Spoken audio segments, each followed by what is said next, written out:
गरीब की पंखा बिस्तर और बर्फ की चादर।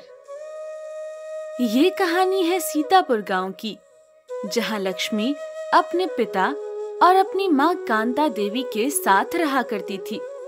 लक्ष्मी की माँ उसे सुबह सुबह उठाती है। बेटा लक्ष्मी, जल्दी उठ जा, स्कूल नहीं जाना क्या? लक्ष्मी अपनी आंखें खोलकर माँ से बोलती है, माँ, मुझे स्कूल नहीं जाना। आजकल बहुत गर्मी पड़ रही है और स्कूल से आते आते मेरी हालत खराब हो जाती है। बेटा, गर्मी तो है, पर इसका मतलब ये तो नहीं है कि तुम स्कूल ही ना जाओ। बहाने छोड़ो और स्कूल जाओ। लक्ष्मी की माँ उसे जबरदस्ती स्कूल भेज देती है। लक्ष्मी के पिता हाथ का पंखा बनाते थे, तो वो वहीं काम करते हैं और उसकी माँ घर का सारा काम करती रहती है। फिर दोपहर में स्कूल की छुट्टी की घंटी बजती है। लक्ष्मी पैदल पैदल तेज धूप में घर की तरफ चलने लगती है। हे भगवान, इतनी तेज धूप है, मुझसे तो अब एक कदम भी नहीं चला जा रहा। भूख भी बहुत तेज लग रही है। हाँ, एक काम करती हूँ, थोड़ा आराम करके फिर चलती हूँ। हाँ। लक्ष्मी को चक्कर आ रहा था, तो वो एक पेड़ के नीचे बैठकर आराम करने लगती है और बैठी हुई कहने लगती है, माँ, माँ, मुझे चक्कर आ रहा है, कोई मुझे पानी पिला दो। लक्ष्मी इधर उधर देखती है, पर उसे दूर दूर तक कोई नजर नहीं आता जो उसे पानी दे सके। लक्ष्मी वहीं बेहोश होकर गिर जाती है। कुछ देर बाद रास्ते में चलते हुए लोग लक्ष्मी को बेहोश देख लेते हैं और वो ये खबर देने उसके घर जाते हैं। भाई, आओ भाई, कहाँ हो? तुम्हारी लड़की लक्ष्मी पेड़ के नीचे बेहोश पड़ी है, देखो जाकर उसे क्या हुआ है। ये तुम क्या बात कर रहे हो? मेरी बेटी? हाँ, चलो जल्दी। लक्ष्मी के माता पिता अपना अपना काम छोड़कर लक्ष्मी को देखने जाते हैं। वो वहाँ पहुँच जाते हैं। तब उसकी माँ उसका सिर अपनी गोदी में रखकर बोलती है, लक्ष्मी, उठो बेटा, क्या हुआ तुम्हें? उठो, देखो तुम्हारे माँ बाबा आ गए। अजी देखो ना, इसे क्या हो गया है? ये अपनी आंखें क्यों नहीं खोल रही? लक्ष्मी। कांता, हमें इसे हॉस्पिटल लेकर चलना चाहिए। उसका पिता लक्ष्मी को उठाकर ग्रामीण अस्पताल में लेकर जाता है। डॉक्टर साहब, देखो ना, मेरी बेटी बेहोश हो गई, देखो इसे क्या हो गया है। डॉक्टर लक्ष्मी का चेकअप करते हैं और तुरंत ही लक्ष्मी के माता पिता से कहते हैं, माफ कीजिएगा, आपकी बेटी अब इस दुनिया में नहीं रही। ये क्या बोल रहे हो डॉक्टर? सुबह तक तो अच्छी खासी थी, ऐसा नहीं हो सकता।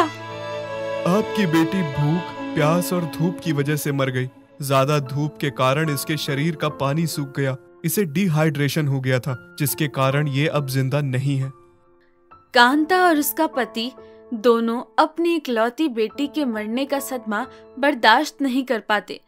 जैसे तैसे होश संभाल कर वो उसका अंतिम संस्कार करते हैं और फिर वो दोनों घर चले जाते हैं और बहुत बुरी तरह से फूट फूट कर रोते हैं। हे भगवान, ये सब क्या हो गया? मेरे हंसते खेलते परिवार को किसकी नजर लग गई? अपनी बेटी के बिना अब हम कैसे जिंदा रहेंगे? उसका पिता सदमे में रहता है और हाथ का पंखा बनाना बंद कर देता है। मगर कुछ समय बाद कांता अपने पति से कहती है, अजी, ऐसा कब तक चलेगा? आप ऐसे कब तक रहोगे? घर में अब खाने के लिए कुछ भी नहीं बचा है। अब आपको हाथ के पंखे बनाने ही होंगे, क्योंकि जैसे आज हमारी बेटी की मौत हो गई, मैं नहीं चाहती आगे जाकर किसी और की ऐसी ही मौत हो गर्मी के कारण। कांता का पति चुपचाप पंखों को देखता रहता है और फिर उन्हें उठाकर अपनी बेटी को याद करता रहता है। उसे पता भी नहीं चलता और 4 पंखों को एक साथ जोड़ देता है। जब वो उन्हें देखता है तब उसके पिता के दिमाग में एक आइडिया आता है। कांता, सुनो, क्यों ना हम ऐसा करें कि ये 4 पंखों को जोड़ें, इन्हें बिस्तर के साथ लगा दें।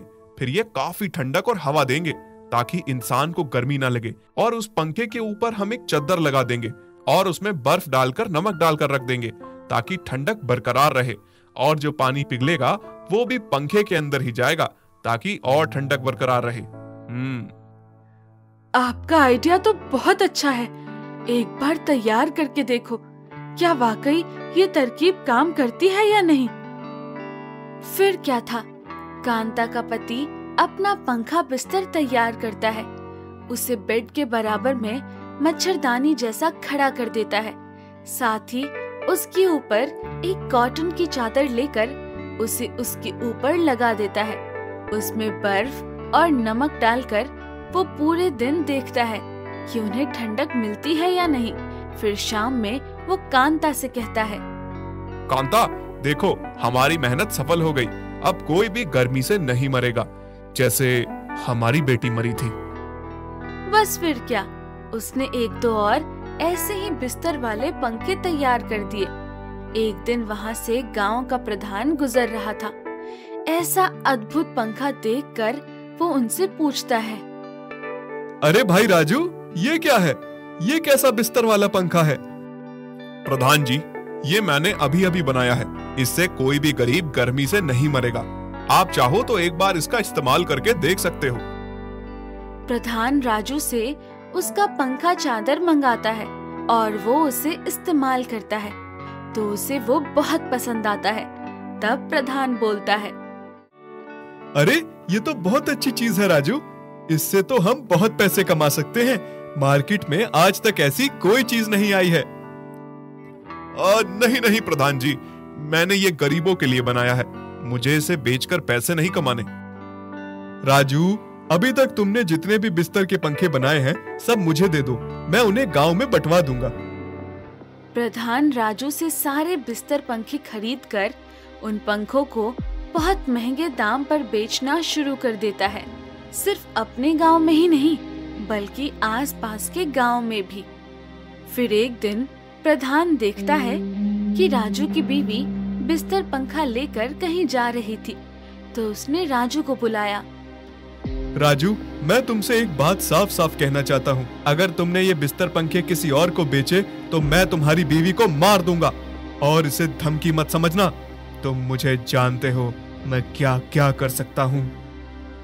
राजू अपनी बेटी को पहले ही खो चुका था तो वो ये बात सुनकर डर जाता है।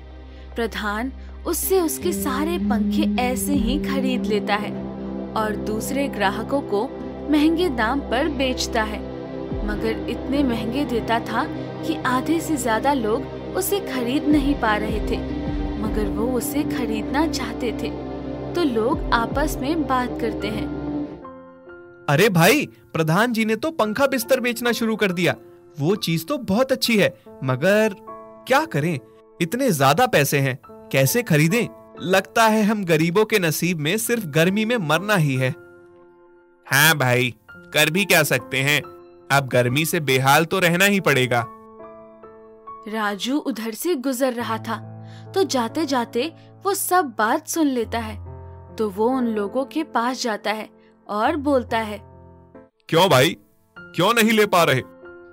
राजू भाई, वो इतना महंगा है कि हमारे पास इतने पैसे होते ही कहाँ हैं, हम तो गरीब हैं।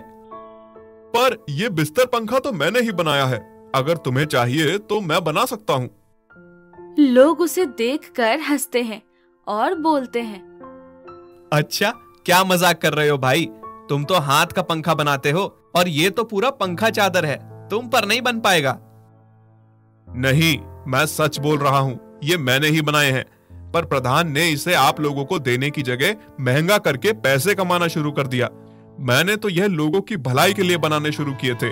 प्रधान ने मुझे धमकी भी दी है, इसी कारण मैं किसी को नहीं दे पाया। ठीक है राजू, हम सब मिलकर कुछ करते हैं। फिर ये बात सारे गांव वालों को पता चलती है।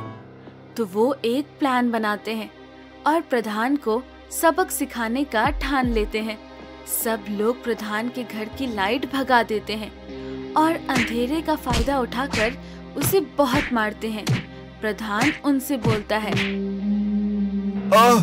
कौन हो तुम लोग और मुझे क्यों मार रहे हो? तुम लालची प्रधान हो। तुमने हम गरीबों से हमारा हक छीना है। राजू के बनाए बिस्तर पंखे को महंगे दाम पर बेच रहे हो। भाई मुझे माफ कर दो, मैं आगे से ऐसा कुछ नहीं करूंगा। सब मिलकर उसे अच्छा सबक सिखाते हैं। फिर प्रधान आगे से राजू के पंखे बेचना बंद कर देता है और सब गांव वाले राजू से पंखा लेना शुरू कर देते हैं और फिर गांव में गर्मी से किसी की भी मौत नहीं होती।